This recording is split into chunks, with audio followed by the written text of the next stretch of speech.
नमस्कार। साधारण ब्याज के इस चैप्टर को आज समझते हैं। साधारण ब्याज में कुछ टर्म्स होते हैं जिन्हें समझना जरूरी है। सबसे पहला मूलधन। मूलधन यानी कि प्रिंसिपल। कर्ज ली गई या दी गई राशि जिसे मूलधन कहते हैं। दूसरा ब्याज। मूलधन पर मिलने वाला आय ब्याज कहलाता है। समय यानी कि टाइम। जितने वर्ष, माह या दिनों के लिए कर्ज लिया या दिया जाता है वह समय कहलाता है। इसे टी से डिनोट करते हैं। दर, रेट। 100 रुपया मूलधन पर एक वर्ष में दी जाने वाली रकम ब्याज की दर कहलाता है। इसे आर से डिनोट किया जाता है। मिश्र धन यानी कि अमाउंट। मूलधन तथा ब्याज के योग से प्राप्त राशि को मिश्र धन कहा जाता है। इसे ए से डिनोट किया जाता है। ठीक है, तो साधारण ब्याज के क्वेश्चन को समझते हैं आज और आसानी से सॉल्व करने की कोशिश करते हैं। साधारण ब्याज कैसे निकालें। क्वेश्चन दिया गया है 1000 रुपये का 5% वार्षिक दर से 5 वर्ष का साधारण ब्याज कितना होगा। यहाँ पे साधारण ब्याज निकालना है। यहाँ पे क्वेश्चन में 1000 रुपया आपका प्रिंसिपल यानी कि मूलधन दिया गया है। रेट यानी कि दर आपका 5% दिया गया है।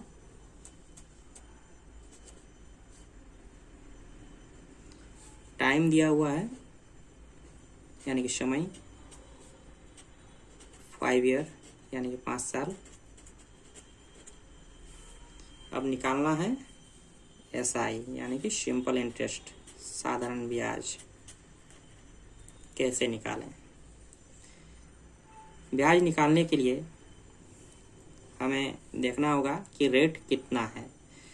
5% रेट वार्षिक दर दिया हुआ है और 5 साल के लिए, यानी कि 5 साल के लिए टोटल रेट जो है 25% हो जा रहा है। 5 ईयर 25%। ठीक है, तो 1000 रुपया मूलधन है और इसका 25% ब्याज मिलेगा, यानी कि 25% कितना हो जाएगा। 1000 रुपया अगर 100% है तो 500 रुपीज़ 50% हो जाएगा और 250 25% हो जाएगा, यानी कि 250 रुपया 50% हो गया इसका 25%। तो अब इसको ऐड कर देंगे 1250 रुपया, इसका आंसर आ जाएगा। ये आपका आंसर आएगा अगर मिश्रधन कहा गया हो, पर यहाँ पे साधारण ब्याज कहा गया है तो आपका एसआई 250 रुपया आंसर होगा। अगर मिश्रधन कहा गया होता तो 1250 और एसआई कहा गया यहाँ पे तो 250 आंसर। अब समय कैसे निकालें। समय निकालने का विधि जानते हैं। कितने समय में 2000 रुपया 5% साधारण ब्याज की दर से 3000 रुपया बन जाएगा, यानी कि आपका दिया हुआ है प्रिंसिपल, मूलधन दिया है 2000 रुपया,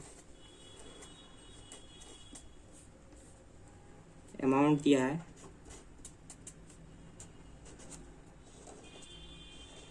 3000 रुपया और रेट यानी कि दर दिया है 5%। एसआई कितना हो जाएगा। अगर मूलधन को अमाउंट से यानी कि मिश्रधन से घटा दें तो जितना राशि प्राप्त होगा वो एसआई होगा। ठीक है। अब 5% के रेट से 1000 रुपया कितना दिन में बन जाएगा? तो 2000 रुपया का कितना परसेंट है? 1000 50% है, आधा है 50%। तो 5% का दर से 50% होने में कितना समय लग जाएगा?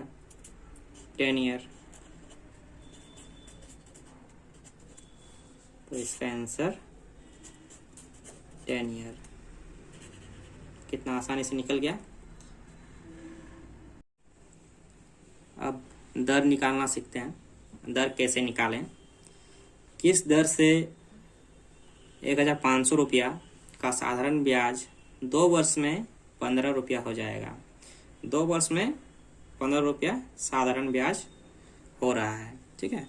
तो 1500 रुपया दिया हुआ है मूलधन यानी कि प्रिंसिपल, और 2 वर्ष में 2 ईयर।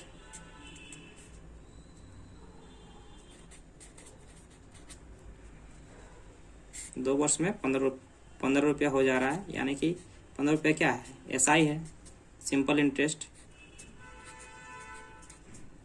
तो हम देखेंगे कि प्रिंसिपल जो है उसका कितना परसेंट एसआई है। 15 रुपया जो है ये प्रिंसिपल का कितना परसेंट है? तो परसेंट निकालने के लिए यहाँ पे अगर एक पॉइंट देते हैं तो 10% हो जा रहा है। यहाँ पे एक पॉइंट देंगे तो 1% हो रहा है, यानी कि 15 रुपया जो है ये कितना के बराबर है? 1% का, ठीक है। और 1% जो है 2 वर्ष में कमाना है, तो 2 वर्ष में 1% करने के लिए हमें हाफ परसेंट की जरूरत पड़ेगी। 0.5% प्लस 0.5%, ठीक है। तो यहाँ पे रेट क्या हो गया? 0.5% आंसर। 1 साल में 0.5% की जरूरत पड़ रही है, तो 0.5% आंसर। कहीं पे कोई दिक्कत नहीं होगी दर निकालने के लिए। चलिए अब मूलधन कैसे निकाला जाता है वो सीखते हैं। मूलधन निकालने के लिए क्वेश्चन को पहले पढ़ेंगे। कोई धन 8% की दर से 4 वर्ष में 6600 रुपये मिश्र धन देता है, वह मूलधन क्या है? ठीक है, यहाँ पे आपका रेट दिया हुआ है 8%। टाइम दिया हुआ है 4 ईयर, और मिश्र धन यानी कि अमाउंट कितना दिया हुआ है? 6600 रुपया। मूलधन निकालना है। मिश्र धन क्या होता है? प्रिंसिपल प्लस एसआई, ये हो गया आपका अमाउंट। प्रिंसिपल हमेशा 100% होता है, जो भी अमाउंट रहेगा हमेशा 100% ही रहेगा प्रिंसिपल। और एसआई जो परसेंट दिया हुआ रहेगा, यानी कि यहाँ पे अगर देखा जाए तो 8% की दर से 4 वर्षों में, यानी कि 4 × 8 32% टोटल। अब ये 100% और ये 32% मिला के अमाउंट बना, तो अमाउंट कितना बना है?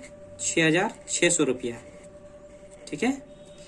तो टोटल 132 यानी कि 132% बराबर कितना हो गया? 6600 रुपया। तो मूलधन पूछा गया कि मूलधन कितना है, यानी कि प्रिंसिपल कितना है। तो प्रिंसिपल जैसे कि मैंने आपको बताया कि प्रिंसिपल हमेशा 100% होता है। तो अगर आपको 132% का वैल्यू पता हो तो 100% तो आराम से निकाल लेंगे आप। तो 100% निकालने के लिए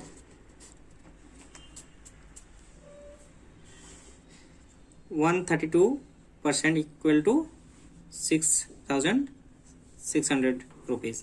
तो इसको डिवाइड कर देते हैं।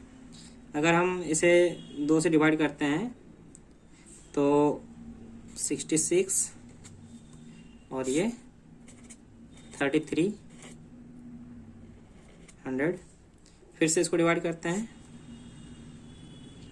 इसको 11 से अगर डिवाइड कर दिया जाए तो 6 3 3, अब 6 से, यानी कि देखा जाए तो मैं दोबारा एक बार लिखता हूँ कि 132% इक्वल टू 6,600 रुपया। ये कितना गुना है? 50 गुना है। तो 100% जब आप निकालेंगे तो इसका भी 50 गुना कर देंगे। तो इसका 50 गुना जब करेंगे तो कितना हो जाएगा? 5,000। ठीक है, तो ये आपका 5,000 रुपया जो निकला, ये आपका प्रिंसिपल निकला। और क्वेश्चन में आपको प्रिंसिपल ही पूछा गया था, तो इसका आंसर 5,000 रुपया हो जाएगा।